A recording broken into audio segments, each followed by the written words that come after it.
বন্ধ কেন? কারণটা কি? ভুল হতে পারে কোনো ব্যক্তির, আমার ভুল আমাকে ধরাই দিবেন, না আমার বিচার করবেন। কিন্তু প্রতিষ্ঠানটা কেন বন্ধ? কেউ কি নাই প্রতিষ্ঠান হাত ধরার মতো ছিল? রহমানগর অনেক টাকাওয়ালা আছেন, অনেক পয়সাওয়ালা আছেন, চাল দিতেন, ডাল দিতেন, খাবার দিতেন। আপনারা কেন বন্ধ করলেন? লোক হয়তো দু একজনের ভুল থাকতে পারে, আমার ভুল থাকতে পারে, অনেকের ভুল থাকতে পারে। আজকে একসময় দেখতাম ছাত্ররা সবুজ পাগড়ি পরে যখন মসজিদ দিকে যাইতো, আমি তো শুক্রবারে যেতাম, এখানে দেখতাম সিরিয়ালে যাইতো, দেখতে সুন্দরই লাগতো। আজকে এগুলো বন্ধ কেন? আপনাদের কাছে সেটা জেনে দিলাম।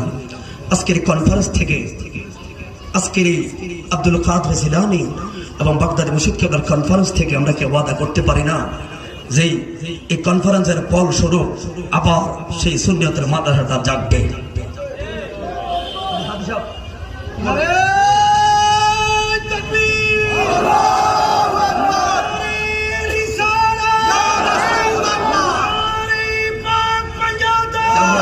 সময় কম,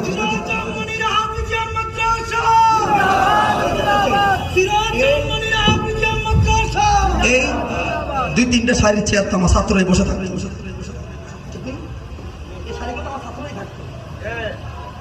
আমরা তো এলাকার না, কষ্ট লাগে এগুলা। ছাত্র আজকে কোথায়? আপনি শুননি আপনার ছেলে পরে অন্য জায়গা,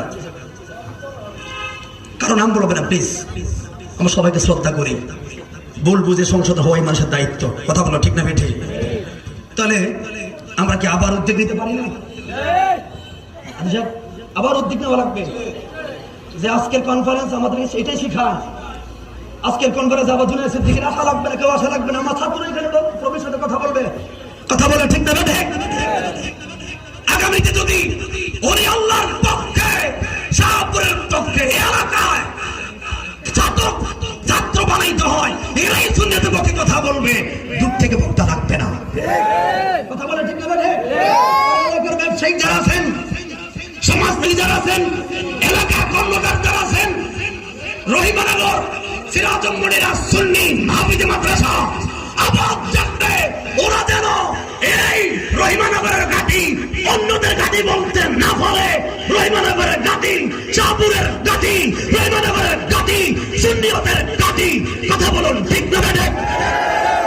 একমত থাকবেন। আমি শুধু এটাই আপনাদের কাছে অনুরোধ করি, এটা আপনাদের কাছে মেসেজ। আমাদের প্রতিষ্ঠান লাগবে, প্রতিষ্ঠান লাগবে, প্রতিষ্ঠান লাগবে। আল্লাহ আমাদের সবাইকে এই জন্য বলে, দয়াল মুর্শিদ।